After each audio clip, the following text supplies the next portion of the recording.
His revolutionary approach to treating enemy soldiers became the foundation for modern trauma therapy. The East Coast Military Hospital smelled of antiseptic and urgent exhaustion, but when Dr. Elias Thorne arrived in Kansas, the air smelled only of heat, dust, and an unnerving silence. He had traded the clinical certainty of surgical recovery rooms for a vast, flat world where the horizon was the only boundary, feeling exposed and insignificant under the enormous sky. Thorne, a psychiatrist trained to diagnose shell shock, felt profoundly out of place at Camp Willow Creek, a collection of stark wooden barracks erected seemingly overnight in the middle of the Great Plains.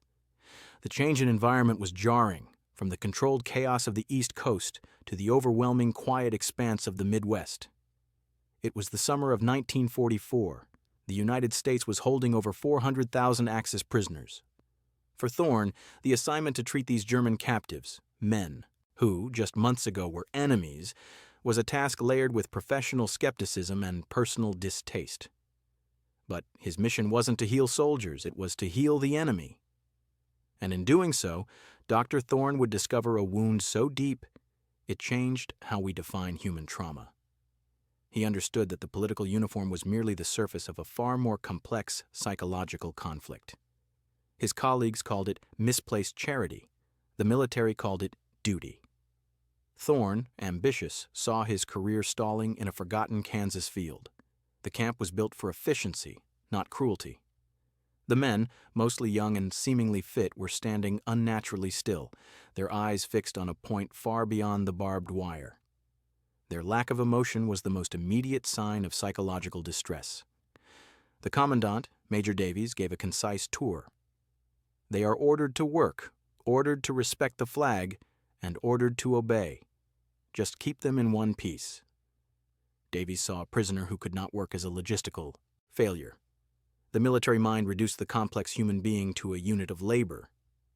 Thorne saw the moral paradox. He was sworn to ease suffering, yet every man wore the uniform of a regime he despised.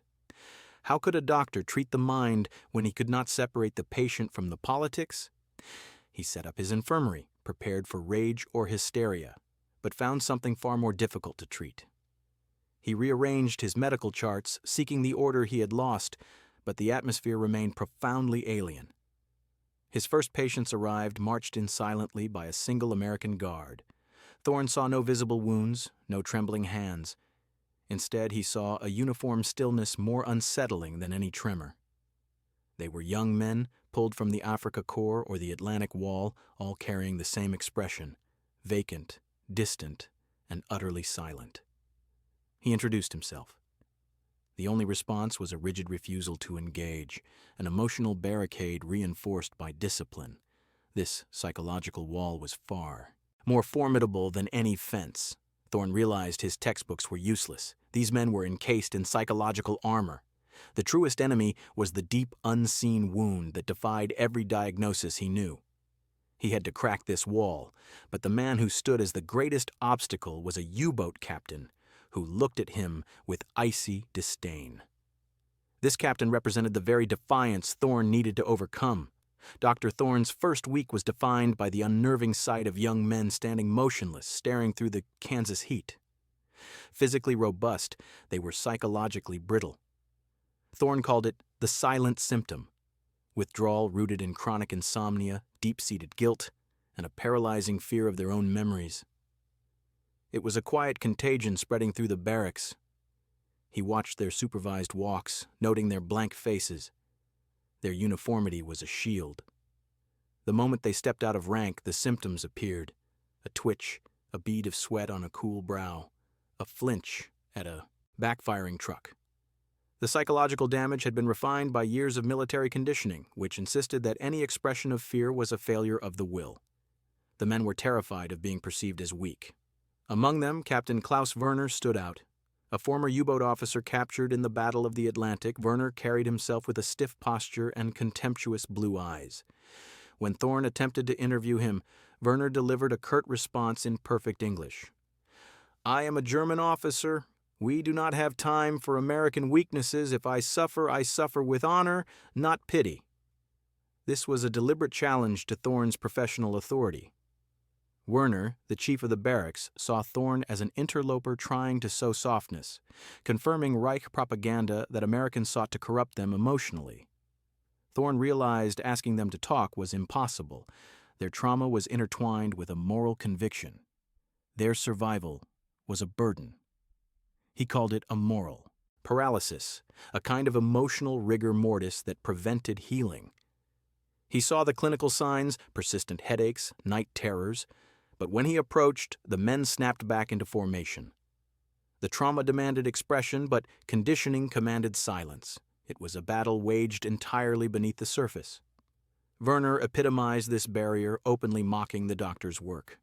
Thorne knew that until he could circumvent Werner's influence, his patients would remain imprisoned by their memories. The impasse was complete. Thorne needed a window into the raw moment of suffering. He didn't have to wait long. The answer came, riding in on the fury of the Kansas sky. The doctor realized nature itself would provide the necessary shock. You've witnessed the standoff between the German officer's pride and the American doctor's quiet observation. Now, Dr. Thorne is about to face the true test of his career. Subscribe now so you don't miss the moment the men's psychological armor finally cracks. The heat of the Kansas afternoon was suffocating, but at 4 o'clock, the sky turned a shocking deep violet that promised chaos. The wind rose to a shriek, slamming into the barracks. This was not a rain shower, but a massive summer thunderstorm. For the prisoners, the change in atmosphere triggered something far more destructive than wind and hail. The sudden darkness replicated the terror of air raids and combat. In the sudden darkness, their psychological defenses dissolved. The booming thunder sounded like relentless artillery. The hail became the terrifying clatter of machine fire on the thin wooden roofs. For Dr. Thorne, the noise that erupted from the barracks was instant and total, a primal, uncontrolled fear. Every prisoner was instantly transported back to the most terrifying moment of their war. He ran towards the sound and found chaos. Men were scrambling beneath their bunks, crying out in German, their rigid discipline utterly gone. They were not seeing the camp. They were back in the foxholes. The noise had given physical form to their repressed memories. The sight confirmed Thorne's suspicion. The mind, faced with overwhelming terror, breaks down along deeply personal lines. The collective hysteria proved the trauma was real, not feigned.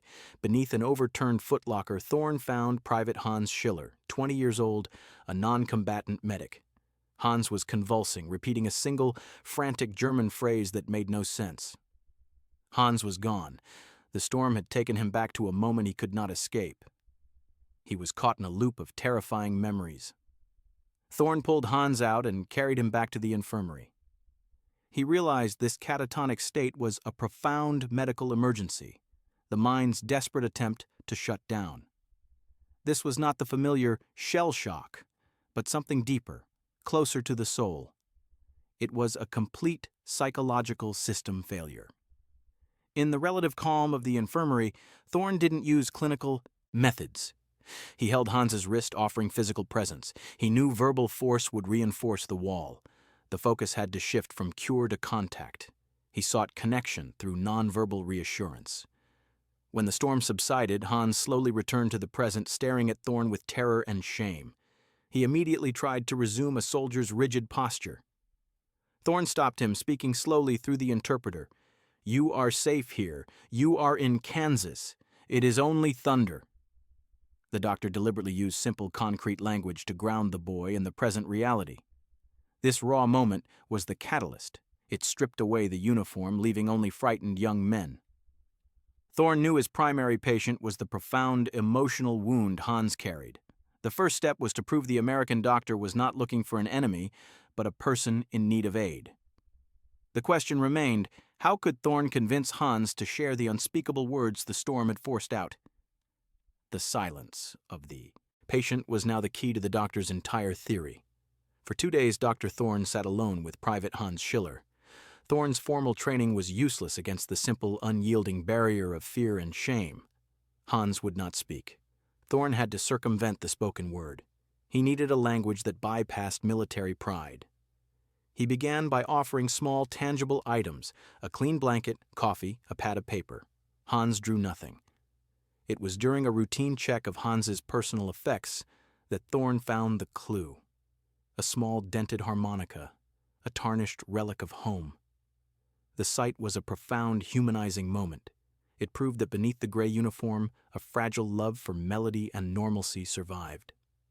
The harmonica was a symbol of the man Hans was before the war. That afternoon, Thorne sat down and began sketching the Kansas landscape, the distant windmill, the fence posts. He drew without judgment, creating a space of shared, quiet labor. He extended an invitation to shared existence, not confession. After an hour of silence, Thorne put down the pad, nodded towards the harmonica, and gestured for Hans to play. The interpreter translated the unusual request. Hans looked stunned, then slowly reached for the instrument. The sound that filled the sterile room was thin and reedy, a simple folk tune of loss and memory that required no translation. Hans played softly, his eyes closed. For the first time, his face seemed to relax, losing the brittle tension that defined his captivity. The melody became the first true admission of vulnerability. Thorne didn't applaud or speak. When Hans finished, Thorne drew a small, detailed picture of the harmonica and passed it to him. Hans looked at the image, his possession drawn with care by the man he was conditioned to see as a persecutor, and a flicker of recognition, not fear, crossed his face. The drawing validated Hans's inner self. This small shared act of quiet communication proved their humanity existed outside the conflict. Thorne wasn't asking for military secrets, he was asking for melody. True psychological healing requires the creation of a safe space of mutual dignity. The walls of distrust had not crumbled, but a small window had been opened, and through it, the doctor knew he could finally approach the reason Hans had broken down. The terrible phrase Hans repeated now felt closer than ever, resting just beyond the edge of their shared silence. Dr. Thorne used a simple act of shared humanity to bridge the gap between enemies. What acts of quiet kindness have you witnessed that defied expectations or broke down walls? Tell us your story in the comments below. The day Hans Schiller finally spoke, it was a mere whisper, thin and broken like glass breaking under immense pressure. After weeks of silent sessions, Hans repeated the garbled phrase, "The cathedral is burning, and the light is cold." The interpreter translated. Thorne felt a jolt of clinical recognition. The words were a direct, sensory memory, tied not to a battlefield, but to a civilian catastrophe. He gently pressed Hans to elaborate, assuring him that this was safe ground. Slowly, reluctantly, the story began to unfold. Hans was a medic near his hometown of Dresden. His trauma was not the result of taking someone else's life, but of watching others' lives end. His wound was observational, not combat-related. The phrase referred to a devastating Allied bombing raid in February 1945. Hans had been off duty, visiting his parents when the air raid began, and he had run toward the carnage, drawn by his oath to provide aid. He described the chaotic rush to save people trapped, the intense heat, and the horrifying sight of city landmarks dissolving into fire. The cold light was the unnatural illumination cast by the burning city on the snow. The psychological weight crushing Hans was moral injury, the lasting emotional wound caused by actions that violate core moral beliefs. His guilt stemmed from being forced to choose which loved ones he could save and which he had to leave behind. This was the profound difference Thorne had been searching for. German military terms dismissed psychological damage as lack of bravery, but Hans's suffering was internal and spiritual. It was a trauma born from overwhelming moral responsibility in a situation where goodness was impossible. Thorne realized his concept of shell shock was too narrow. It wasn't just the artillery that broke the men, but the internal conflict of their actions. He started writing furious notes, recognizing that Hans's case was a clinical key. These German prisoners were not suffering because they were defeated enemies. They were suffering because they were human beings who had witnessed events that surpassed normal morality. The implication was revolutionary. If the trauma was rooted in universal guilt, the treatment must also be universal. It transcended politics. Thorne began to see Hans as a person, weighed down by experience, The enemy's propaganda had taught him to fear the American doctor's judgment. Instead, he found the doctor's quiet, professional acceptance. This first confession provided the clinical blueprint Thorne needed, but the greatest challenge lay ahead, convincing the deeply cynical Captain Werner to look inside his own wound. The successful treatment of Hans was only the first battle in a wider psychological war. With the clinical breakthrough achieved with Hans, Dr. Thorne's next step was to confront the larger institution of the camp. He walked into the commandant's office, feeling the heat of the Kansas sun give way to the chill of military pragmatism. Thorne explained the concept of moral injury, arguing that the prisoners were suffering from a spiritual wound tied to guilt, requiring communal processing. Davies listened, skeptical. "Doctor, these men fought for a regime that caused millions of people to perish. They deserve to suffer. Why should we spend American resources on healing the enemies we just defeated?" The moral cost of the war created an ethical barrier to treatment. This was the core dilemma. How do you offer compassion to the unrepentant?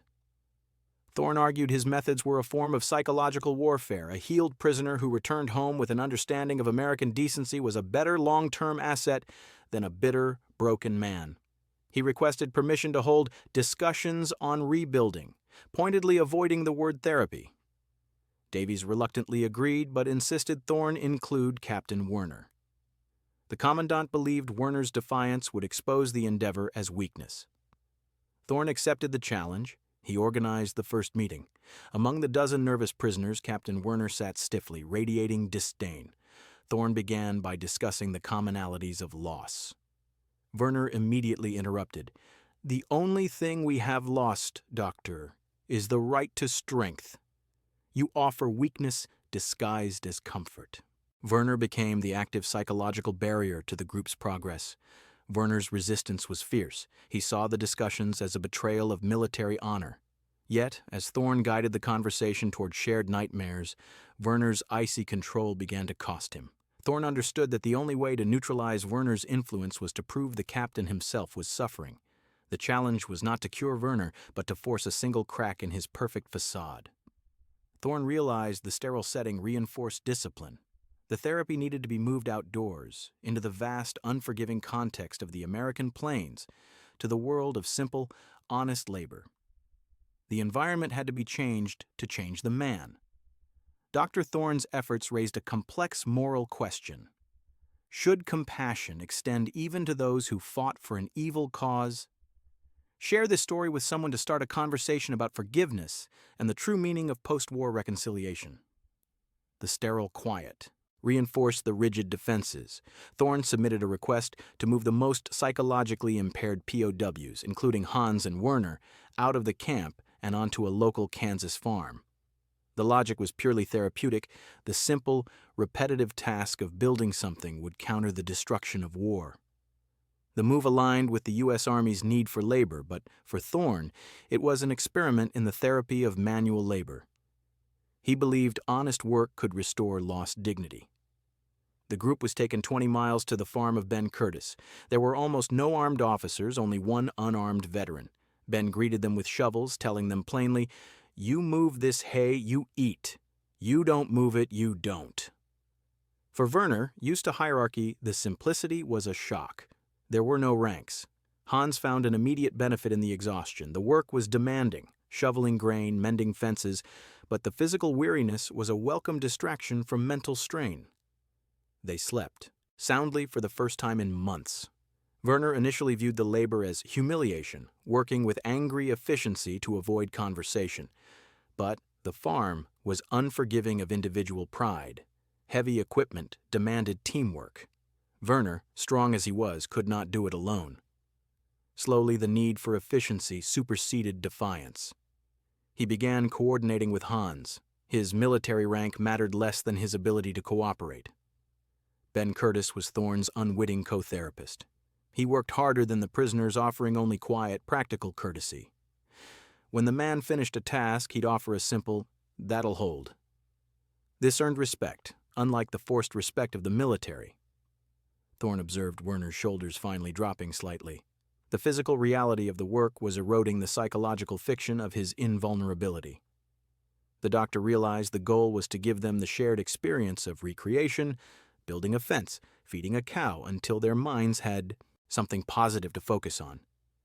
The external world began to overwrite the internal trauma. The small, tangible rewards, a mended fence, a shared joke, began to seed normalcy. The men were fighting the dust and the sun, not the war. Yet Werner's control remained fiercely guarded. The pressure of shared labor was building, and it would only take one moment of failure to expose the depths of the man's unacknowledged suffering. The doctor prepared for the unavoidable psychological crisis. The rhythm of farm life meant to soothe was also relentless, exposing weaknesses. Captain Werner continued to work harder than anyone, trying to burn off his internal pain. But one Tuesday afternoon, his balance snapped.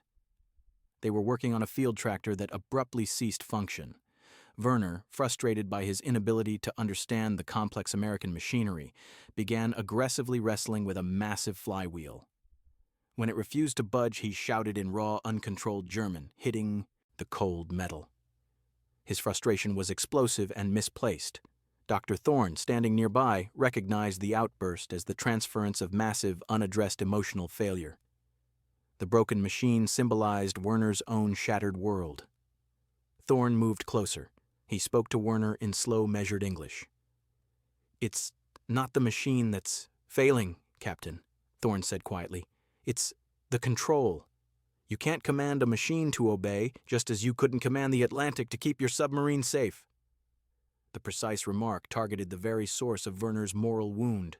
The precise remark hit Werner with physical force. He froze.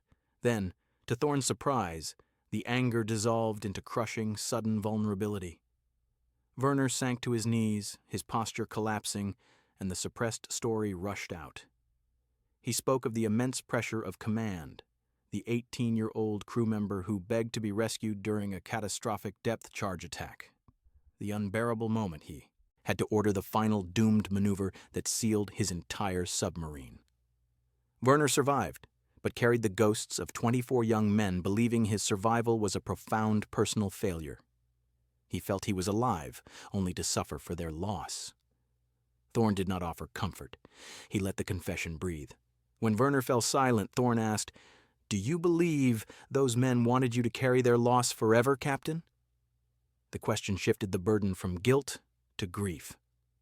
Hans Schiller moved toward Werner and placed a hand on his shoulder, a profound gesture of shared recognition. Hans now saw that the highest-ranking, most cynical man in the camp was struggling with the exact same moral burden.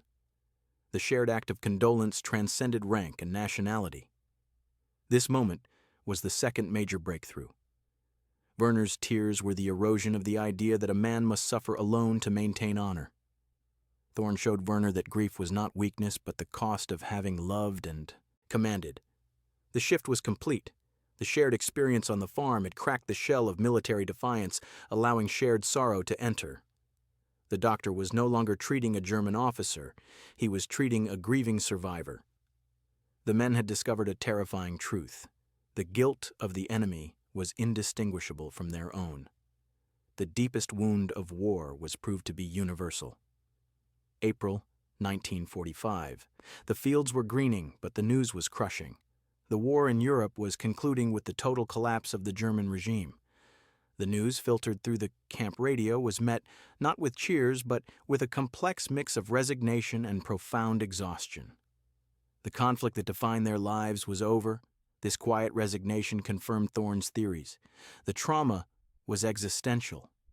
The men's core psychological need was for closure and dignity, not victory. They felt the weight of a shattered ideology lift. In the final weeks, Thorne wrote his paper for the Army, Medical Corps. He detailed the concept of chronic grief and moral injury, a psychological wound resulting from unbearable guilt. He argued that healing required resocialization and purpose, shifting focus from the identity of the soldier to the identity of the useful person. He noted the tangible change in Hans and Werner, who began the slow process of internal rebuilding through labor. The simple act of mending a fence had been more therapeutic than any interrogation. Thorne argued his paper was a plea for a new humane approach, showing that the Americans' adherence to the Geneva Conventions created a psychological advantage. The simple acts of providing 3,200 calories a day, access to reading materials, and labor were all small acts of dignity that disarmed propaganda. However, Major Davies laughed it off, calling it philosophical nonsense. The Army was focused on demobilization. Thorne's paper was filed away, destined for a dusty cabinet. The military was not ready to accept a psychological theory based on compassion for the enemy. Yet, Thorne knew the victory was personal, etched in the recovered sleep of Hans and the quiet introspection of Werner. The doctor had witnessed the profound power of shared vulnerability. His greatest wish was that the small seeds of human decency planted in Kansas would travel across the ocean with them, shaping the world they were about to rebuild. His work was finished, but the legacy of his quiet discovery was only just beginning. The seeds of peace were traveling home in the minds of former enemies. The final quiet ceremony was a silent boarding of trucks. Dr. Thorne stood near the barbed wire, feeling the vast silence of the camp settle again. He exchanged a firm handshake with Hans Schiller, who offered a shy but genuine, "Thank you, Doctor." Then came Captain Werner. Werner's posture was softened by humility. He looked Thorne directly in the eye. "I do not understand America, but I understand now that men may help each other, even when they should hate. I will not forget what I learned here." This moment of mutual acknowledgement was the true harvest of Thorne's strange assignment. It was the final confirmation that dignity transcends conflict. After the war, Thorne's paper detailing moral injury was initially dismissed by the Army. Thorne left the military for academia, continuing to refine his observations. His concepts became essential in the emerging field of community psychology, forming the quiet intellectual bedrock for understanding the lasting, invisible effects of combat. Though the term post-traumatic stress disorder was decades away, Thorne's findings were crucial. Hans and Werner returned to a homeland that was rubble, but with perspective. They had glimpsed a world built on pragmatism and quiet human decency. Hans used his calm and English to become a bridge between the Allied forces and the civilians, often telling skeptical Germans that the Americans are not what the radio told us. Werner became an advocate for post-war reconciliation, saying his greatest shame was his refusal to accept kindness until his defenses finally broke. Thousands of former German POWs returned home carrying stories of fairness. They became the first generation to reject divisive propaganda, acting as human ambassadors of reconciliation. It was not treaties that initiated the healing, but the cumulative effect of small acts of respect. The foundation for the new German-American relationship was built on a Kansas farm. Dr. Thorne passed away quietly in 1983, recognized in academic circles. Yet, his legacy lives on every time a clinician treats a returning veteran by focusing on their moral integrity. His success was not in curing a disease, but in extending dignity to the lost, demonstrating that the human core, the capacity for empathy and renewal, survives even the most devastating conflict. The simple act of seeing humanity in an enemy changed the science of the mind forever. If Dr. Thorne's discovery taught us anything, it's that the deepest history is often found in the quietest human moments. If you were surprised by this story of healing and moral courage in the midst of war, hit the like button to show your support. And for more unexpected chapters from history that challenge everything you thought you knew, subscribe now and join our journey.